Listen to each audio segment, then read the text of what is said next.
Olá, boa noite. Está no ar o programa Questão de Ordem. O Tribunal de Contas do Estado realizou nesta sexta-feira a segunda edição de um evento chamado TCE Debate.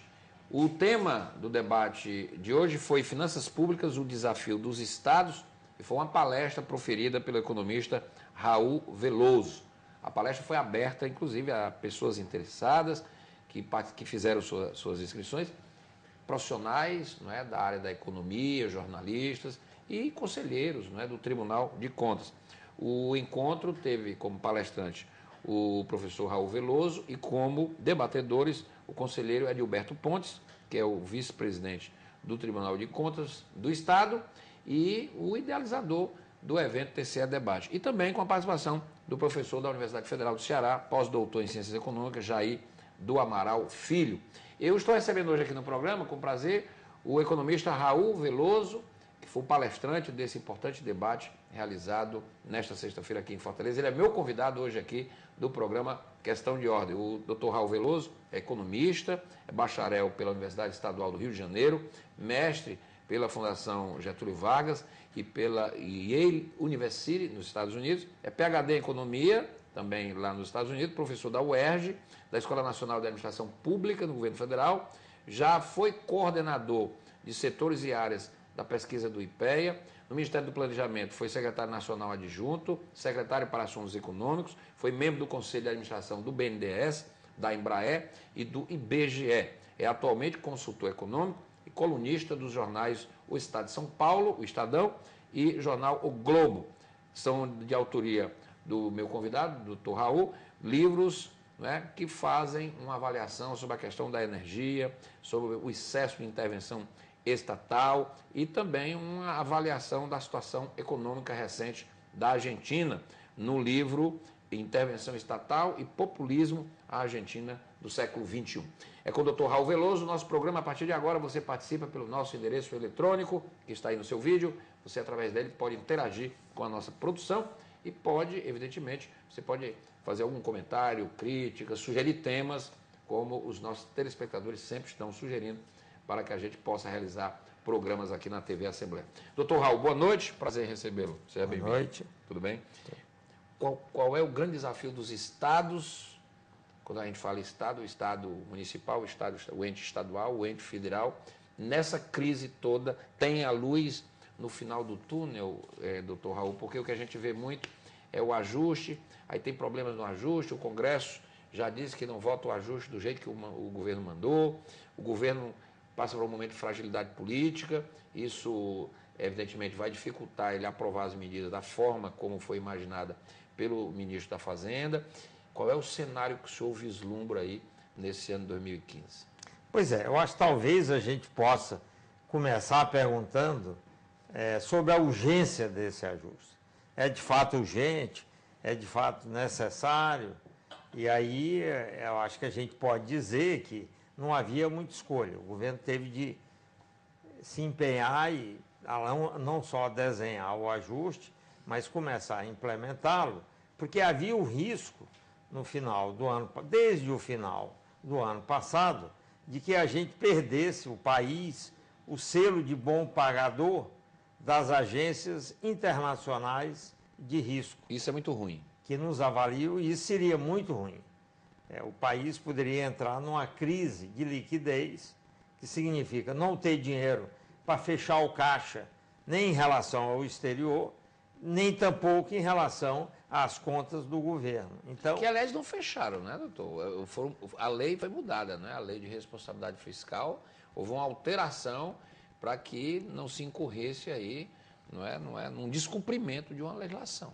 Foi isso que aconteceu no final do ano passado. Pois é, ali teve essa dificuldade que acabou sendo contornada e tal, mas, no fundo, nós tivemos de desenhar esse programa de ajuste, estamos tentando implementá-lo. Quando eu digo estamos, nós, o país. Sim. Não sou eu, é o país. Por quê? Porque, como eu disse, há um risco de perda dessa classificação favorável e isso detonaria uma fuga de capitais, que todo mundo sabe como é que é isso, e os problemas que viriam, porque aí o dólar ia disparar, a inflação idem, as taxas de juros, como antes já aconteceu, subiriam muito e a economia desabaria e por isso o governo está aí, como você disse há pouco, empenhado e tentando aprovar esse ajuste com todas essas dificuldades que nós estamos vendo no Congresso, porque ninguém gosta de ajustar. Ajustar sempre pega em algum lugar e aí o Congresso está resistindo. Também não está muito claro, eu acho, o governo não é bom de explicar isso, não está muito claro a urgência que isso tem de ocorrer e, portanto, estamos vivendo essa história neste exato momento. A equação é a seguinte, doutor, então, se eu entendi bem, nós temos a imperiosa necessidade do ajuste econômico, porém, a saída passa também pela política, não é? Óbvio, pela negociação política, e parece que tem problemas nessa relação que termina comprometendo a urgência das medidas anunciadas pelo ministro Levi, não é? Quer dizer, aí nós ficamos nesse impasse, né? E nessa briga aí do rochedo com a maré, quem perde é o Siri, né? Que somos nós, né? É isso? É isso, é mais ou menos isso. O problema é que, além da dificuldade econômica, que é a perda de controle sobre o endividamento público, que é o que motivou a necessidade do ajuste, a dívida subiu muito. E aí as agências estão temerosas de que nós percamos o controle sobre a evolução da dívida pública e, em algum momento, possamos querer dar um calote. Esse é o grande temor. Mas, ao mesmo tempo que nós estamos enfrentando essa situação, que depois a gente pode conversar o que causou isso, mas, ao mesmo tempo, apareceu essa grande dificuldade política que nós estamos vivendo, que tem a ver com essa questão aí da Petrobras, da Operação Lava Jato,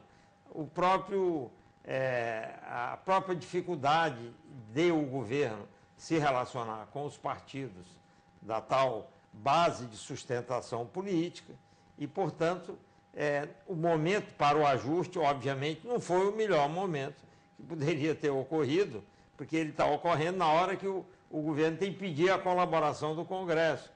Vamos aprovar isso, vamos aprovar aquilo, ainda que prejudique A ou B, e o Congresso está reticente, porque ele não está imbuído, nem está irmanado nos mesmos propósitos ou objetivos do governo. Agora, doutor Raul, na política tem sempre um componente da credibilidade do governo. Veja bem, se o governo não tivesse com tanto problema de popularidade, ele teria mais facilidade. Se fosse um governo popular, se fosse um governo em que a presidente estivesse surfando em altos índices, seria bem mais fácil. O próprio Congresso não iria ficar reticente. Como o governo perdeu popularidade, tem problemas graves de relação política e os índices da presidente despencaram, segundo as pesquisas, o Congresso acha que a conta é amarga demais. Mas a pergunta que eu quero fazer para o senhor é o seguinte: grande parte da perda da popularidade da presidente é atribuída ao fato de que, na campanha, a situação do país não foi dita às claras, como se alguém vendeu o gato por lebre. Eu lhe pergunto, esse ajuste era para ter acontecido ano passado e não foi por causa da eleição, porque nós temos também esse problema no Brasil, eleição de 2 anos, e isso termina atrapalhando de alguma forma os ajustes econômicos que são necessários? Era mais ou menos isso que você falou, ou seja, para ser mais preciso, os problemas que criaram a necessidade do ajuste deveriam ter sido combatidos lá atrás, para dizer de uma outra forma o que você falou. E por que isso não aconteceu? Porque era ano eleitoral, óbvio. E aí o governo, para não se desgastar em ano eleitoral e não ficar sujeito a críticas da oposição, ele simplesmente fingiu que nada estava acontecendo, que nada estava errado e que ele poderia conduzir o barco com uma certa tranquilidade, porque queria ganhar a eleição. Ganhou a eleição e logo em seguida vem o anúncio do novo ministro, da nova política, da guinada forte que foi dada e ficou, acho que, um gosto amargo na população, pensando, poxa, mas isso não deveria ter sido explicado antes, isso não tem um cheirinho de estelionato eleitoral, enfim. Aí vem essa situação que, combinada com essa questão complicada das denúncias de corrupção, minaram, envolvendo o partido do governo, minaram, obviamente, a credibilidade. E quando vieram as manifestações, que nós já vimos, E agora, quando saiu o resultado da última pesquisa, surpreendendo todo mundo, o índice de popularidade desabou. E nesse quadro, como você disse, como convencer o Congresso a se juntar num esforço impopular. E no momento em que o país está indo às ruas, né? Que aí é um outro componente que tem impacto político, inclusive nos congressistas, que vão disputar muitos deles. Ficou olhando, né? Que vão disputar eleições. No próximo ano tem eleição, né? Eleição nas prefeituras, etc. E os deputados, senadores estão envolvidos no processo. Né? Quer dizer, então, tudo isso é um complicador. Esse pacote que o governo anunciou, que está sendo negociado, o Congresso já falou que, do jeito que está, não passa. O que é preocupante aí nessa negociação? O que é que o ministro pode negociar, mas que não o pacote não deixa de ser eficaz, quer dizer, o remédio amargo que precisa ser dado para a doença. Para a doença, ele não perca, ele deixa a força. Qual é a margem de manobra que tem o ministro na negociação? Eu imagino que sempre nessas situações as autoridades, eu estou falando baseado na minha experiência passada no governo, elas sempre deixam ali uma certa margem, porque sabem que não é fácil aprovar medida impopular.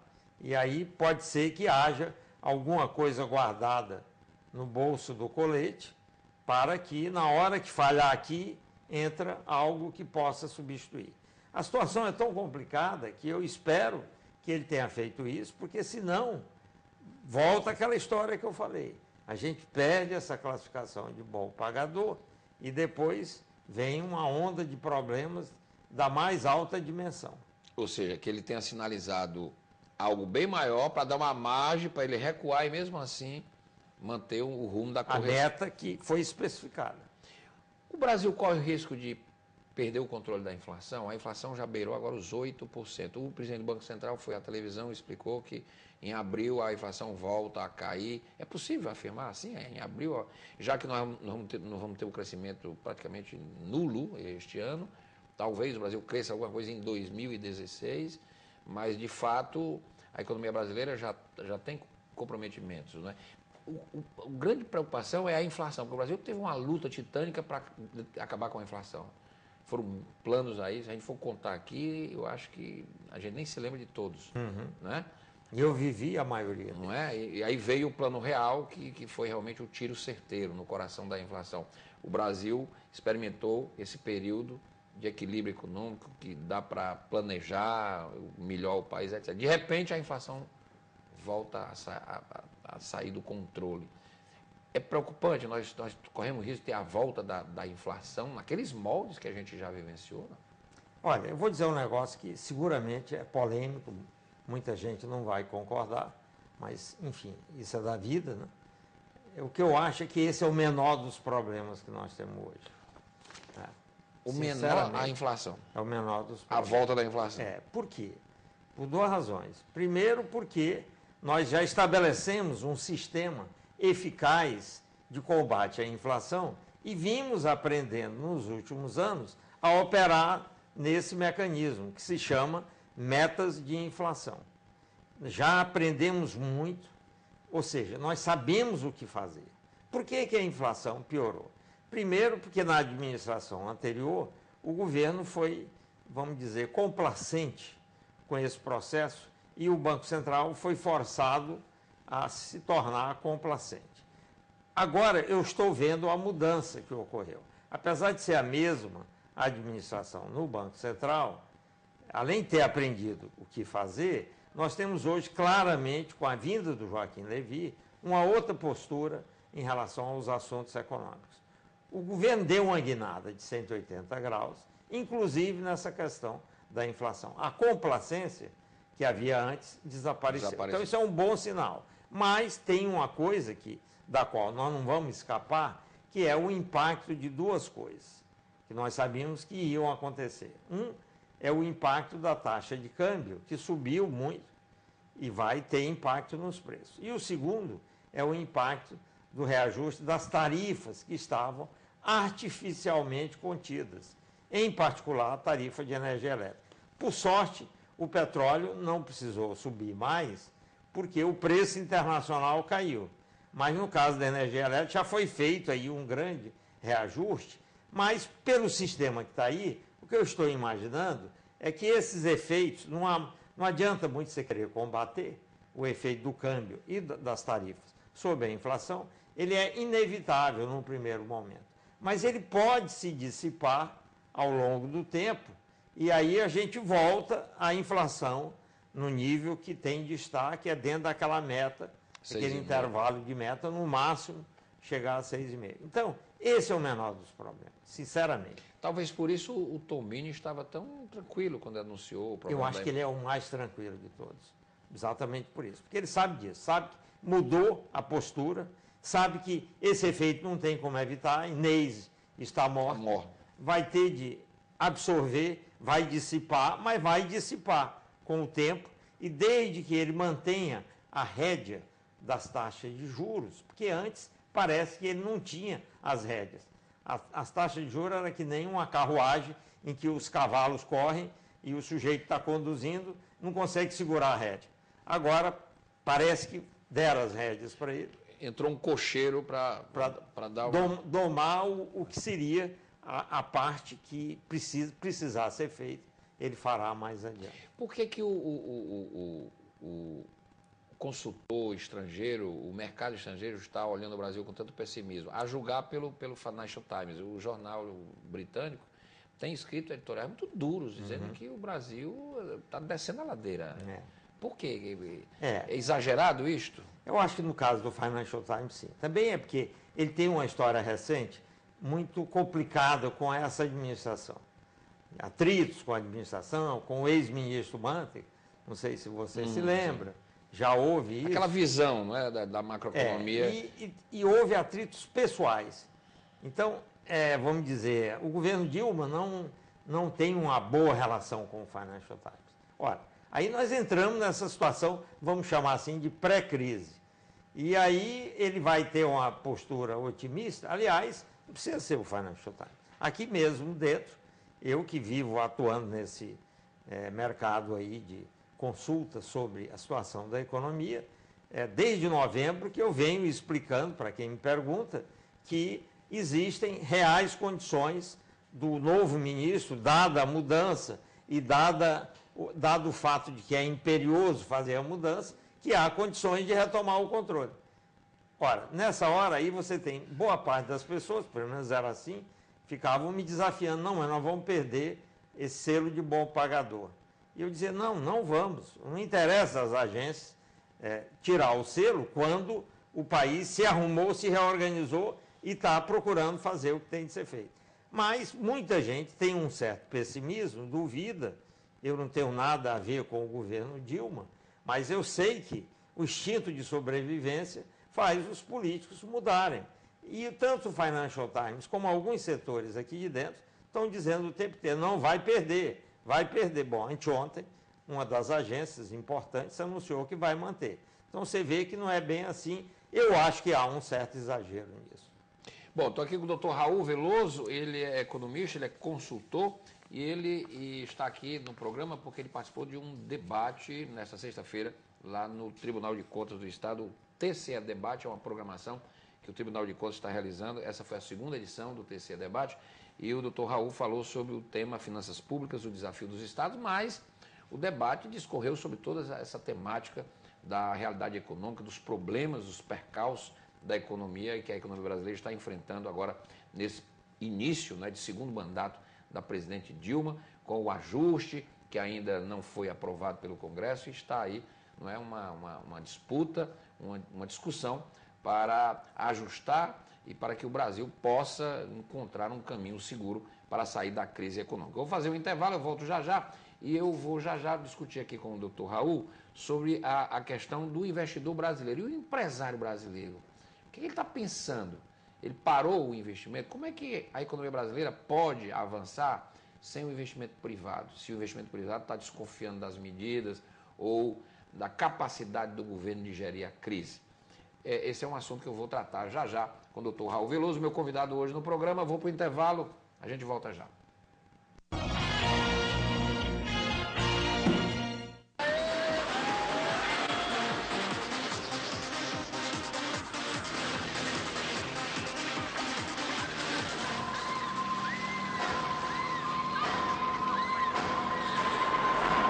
Para evitar que acidentes ocorram, os condutores de embarcações devem estar habilitados pela Autoridade Marítima Brasileira e não podem ingerir bebidas alcoólicas. Quem não cumpre as normas de segurança da navegação pode causar graves acidentes. O mosquito da dengue está mais perigoso. Agora, ele transmite também a chikungunya, uma doença que, como a dengue, causa febre, dor de cabeça, dor atrás dos olhos e dores ainda mais fortes nas articulações. Mas uma coisa não muda: a forma como combatemos os focos do mosquito. Por isso, fique sempre atento. Mobilize sua família e seus vizinhos e elimine os criadores do mosquito. Dengue e chikungunya. O perigo aumentou e a responsabilidade de todos também. Agora, as bandeiras tarifárias vêm impressas na conta de luz.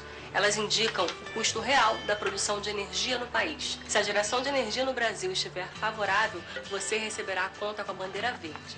A amarela significa que o custo da produção de energia no país fica um pouco mais alto, por isso sua conta terá acréscimo. Já a bandeira vermelha indica que a geração de energia ficará mais cara e que a sua conta terá um acréscimo maior.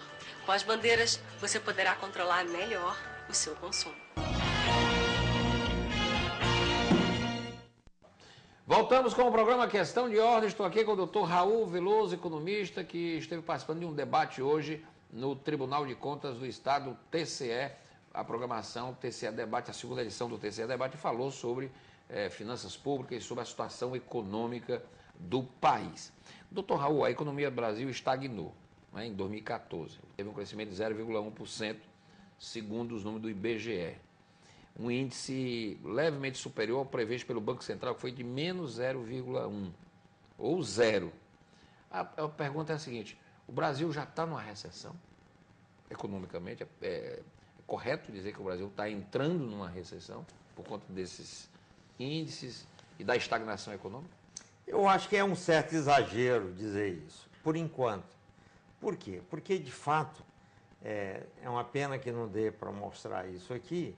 Se a gente olhar o índice que mede o grau de utilização da capacidade de produção da economia, ele ainda está nos níveis mais altos. A última informação disponível demonstra isso. Quer dizer, nós estamos há vários meses com uma situação esquisita para quem olha para o Brasil, que está esperando resultados ruins para tudo quanto é lado, e este, em particular, é um resultado surpreendentemente bom. Por quê? Porque nós estamos ainda, depois de muitos meses assim, com a economia plenamente ocupada. Então, eu não posso dizer que eu estou numa recessão se eu estou com os indicadores mostrando também que todo mundo que, grosso modo, é isso que significa, que esteja querendo trabalhar, está trabalhando. Então, vamos devagar com a dor e esperemos o que vai acontecer nos próximos meses. É claro que a tendência não é muito boa. A expectativa que a gente pode fazer não é muito boa.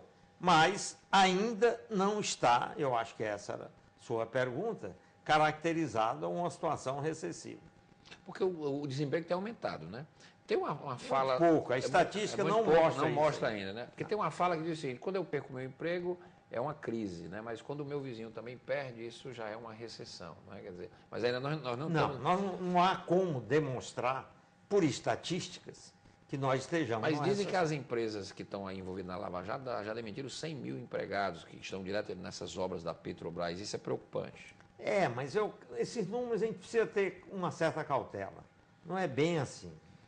Não é bem assim. Então vamos primeiro esperar resultados concretos antes de eu poder dizer que nós estamos vivendo a recessão. É claro, a gente sabe das dificuldades.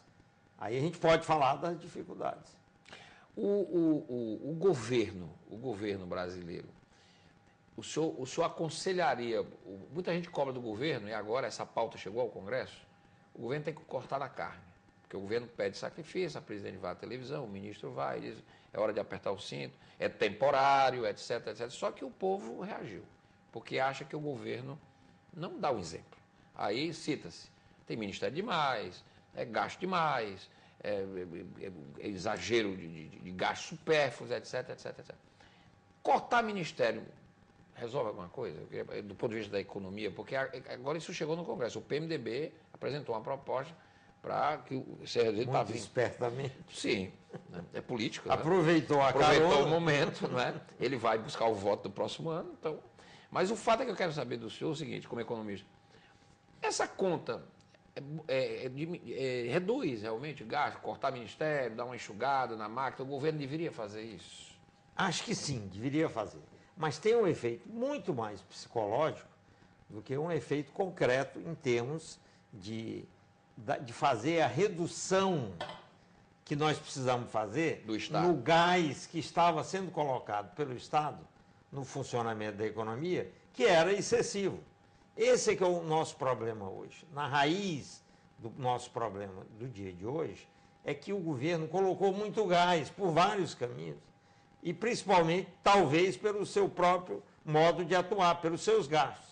Então, esse gás precisa ser esvaziado e ele será, pelo programa do Levi, de uma forma importante este ano. Agora, dizer que extinguir os ministérios, que é o que todo mundo chama cortar na carne, isso, vai fazer esse esvaziamento do balão. Imaginemos a situação de um balão que você colocou muito gás e o balão está prestes a explodir. Aí, de repente, há a decisão de esvaziar o balão para ele não explodir. Essa é a situação que nós estamos vivendo. Para esvaziar esse balão, o principal ator que tem de agir é o governo, não é o privado, é o governo que vai começar. Agora, nos ministérios, reduzir o número é muito importante do ponto de vista psicológico para demonstrar para a sociedade, olha, eu vou sofrer com meus aliados que estão contemplados ali, vou enfrentar o desgaste. Seria importante para o governo, politicamente. E vou encerrar esses ministérios, ainda que a economia em reais não seja tão expressiva, porque, na maioria dos casos, são funcionários estáveis, que nem podem ser demitidos, e você, ao extinguir esses ministérios, vai simplesmente redirecionar o funcionário da área A para a área B. Claro, você vai economizar a conta de luz, você vai economizar o aluguel do prédio, vamos dizer assim. O ministro, os assessores, alguma coisa. Os cargos de confiança, que em geral são relativamente pequenos, e vai ter alguma economia, mas não será a economia que o Joaquim Levy se propôs a fazer, que hoje ele, de certa forma, como alguns políticos importantes dizem, o governo está refém nas mãos do Levy, porque ele é o cara que está fazendo as coisas, está negociando com o Congresso, mas o ajuste que ele combinou fazer com a presidente e apresentou ao Congresso é um ajuste da ordem de... nós tivemos um déficit de 0,6% do PIB o ano passado, e este ano ele está anunciando um superávit de 1,2%. Isso é um ajuste de 1,8% do PIB. Para fazer uma conta redonda, imaginemos um PIB de 5 trilhões. Nós estamos falando o quê? Em 1,8 vezes 5. São cerca de 90 bilhões, ou talvez um pouco mais do que isso, o tamanho do enxugamento. Imagina se deixar de pagar a conta de luz ou o aluguel de umas salas, vai chegar a 90 bilhões num ano. Não é isso. Então, só para dar uma noção do tamanho do ajuste, do esforço que ele está capitaneando, e ele vai fazer também, porque mesmo que o Congresso encrenque muito com ele, existe o fato de que o orçamento brasileiro não é impositivo. Não é. Como ele não é impositivo, o que ele vai fazer é pegar uma boa parte do gasto discricionário, que ele pode postergar, e vai empurrar esse gasto para frente. Vai empurrar para frente. E aí vai ver o que vai acontecer ao longo do ano. Agora, nós estamos falando de ajuste, doutor Raul, que é urgente esse ano. Mas o governo tem 4 anos, né? A presidente Dilma está começando, está no 3º mês de mandato, não é? Até parece que a coisa já tem um bocado de tempo. Já tem, né? Por conta dessas turbulências todas. Mas em 4 anos, o governo precisa fomentar a atividade econômica. Qual é a receita? Porque eu fiz um programa aqui com um economista e ele disse uma frase, que foi o seguinte: ele disse, eu fiquei muito preocupado porque se comemorou agora 20 anos do Bolsa, 20 anos do Bolsa Família. Eu fico aqui imaginando se daqui a 10 anos nós vamos comemorar 30 anos do Bolsa Família. Porque a economia brasileira não pode viver de comemorações do Bolsa Família de não sei quantos milhões que são ainda, recebem o Bolsa Família. A atividade econômica tem que ser incrementada para o ente privado fazer a economia funcionar, porque não é o governo que vai regular isso e que vai fazer este país avançar economicamente, não é isso? É isso. E esse é um caminho que o Brasil precisa começar a trilhar. Como é que faz isso? Pois é, aí, primeiro a gente não pode ser muito ambicioso e já querer saber como o Levi vai fazer o ajuste do ano que vem e do outro ano. Aí nós estamos Ele vai por partes. navegando num mar mais complicado de fazer previsão. Ele vai por partes, ele vai fazer o deste ano. E em função do que ele estará fazendo este ano, que é tirar esse gás excessivo que estava dentro do balão, algumas variáveis vão se mexer e permitir que o setor privado externo, pelas nossas exportações, ou interno, pelos investimentos privados, tragam a parte do gás de volta. O que não pode é ser o gás do governo. Terá de ser o gás de fora ou o privado, investimento privado, que enquanto você está enxugando do lado, ele vai aos poucos colocando dentro do balão, e aí o balão vai poder recuperar o crescimento da economia. Eu estou fazendo a imagem de que essa entrada e saída de gás é que vão ser, digamos assim, o jogo da economia neste primeiro ano do ajuste. Tudo vai depender, é claro, tem muita coisa acontecendo ao mesmo tempo, como a gente sabe, Lava Jato, Petrobras, etc., empresas associadas à Petrobras, mas o setor privado é muito ágil. Na hora que o setor privado perceber que os caminhos estão se abrindo e que o governo está mudando na sua relação com o próprio setor privado para melhor, que precisa mudar para melhor, e eles comecem a ver perspectiva de que esse balão vai encher em algum tempo e com isso trazer um crescimento da demanda pelos seus produtos, naturalmente as coisas vão acontecendo e, se Deus quiser, a gente sai rapidamente do abacaxi. Esse é o grande caminho brasileiro, né? Quer dizer, o Brasil, doutor Raul, nessas últimas eleições que ficou a dualidade PT-PSDB, era a questão, a estatização e a demonização do mercado, do neoliberalismo. Nós ficamos nesse engodo já, nós estamos nesse engodo aí há 4 eleições. E acabou com essa história, agora acabou. E agora acabou. Com a guinada, acabou. Isso acabou, não existe mais. Não existe. Quer dizer, o governo não pode mais ter esse discurso. Pode ter alguém no PT, na base de apoio do governo, ainda sonhando com bater no neoliberalismo. Mas na prática, o governo, ao mudar e dar essa guinada, ele chutou essa história de anti-neoliberal para debaixo do tapete. Do tapete. Porque é o caminho de trazer o investimento. A recuperação da economia americana é bom para o Brasil? Muito bom, porque eles vão poder comprar mais produtos da gente. Estão comprando menos. E essa é a economia de maior peso do mundo. Agora, deixa também eu falar, em adição ao que nós dissemos há pouco, que o lugar onde isso deverá fundamentalmente acontecer terá de ser na infraestrutura.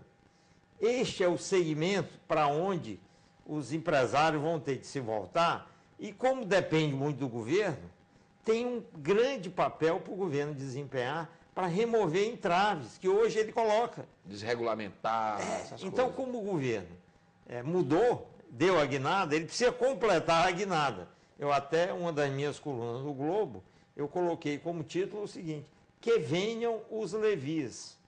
Isso é para dizer o quê? Nós temos de fazer essa guinada não só na área do Ministério da Fazenda, como na área do Ministério dos Transportes, do Ministério das Minas e Energia, onde há uma carência gigantesca de investimentos e não ocorrem, não por falta de oportunidades, mas porque o governo está entravando. É uma esquizofrenia, você imaginar que, precisando tanto de que esse gás volte para o balão, o governo ainda coloca empecilhos com esse viés antiprivado muito forte que tem vigorado na política governamental. Que é uma grande tolice. Né? Que é uma grande besteira. Agora, os episódios da Lava Jato não atrapalham essa desregulamentação para o setor privado, tendo em vista essa relação de promiscuidade aí do público-privado, de diretores com operadores, não sei o quê, com doleiro. Isso cria um negócio meio caótico, né? Mas aí eu e vou a desconfiança geral. Eu vou ser de novo polêmico, no sentido de que eu acho que isso aí está tendo um efeito saneador muito importante, que é varrer de uma vez por todas do Brasil essa questão dessa grande corrupção que vinha acontecendo até agora. Esse episódio vai servir para isso, para arrumar a casa.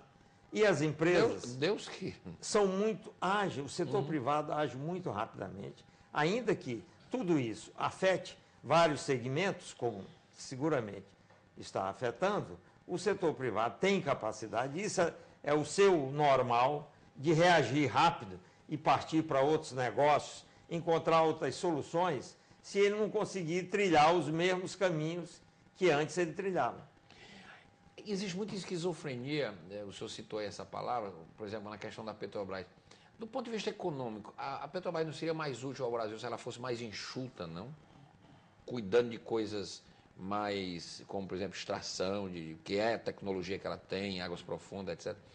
E deixasse de ter tantos penduricalhos, que eu acho que isso, de certa forma, gerou tudo isso, diretorias demais, departamentos demais, e gerou toda essa...